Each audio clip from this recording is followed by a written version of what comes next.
with Lorraine and her family, and they need a roof. So we're gonna work on giving them a roof. So what do you want to say? Anything.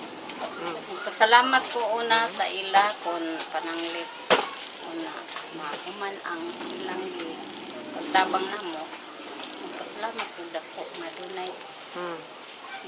Giya sa Ginoo nga tabang sa amo kalisod. We would like to thank the family for going to help us, and thank God that God used them to help them. Very thankful, really, for their kind heart, for helping to finish their house. Amen. Yes.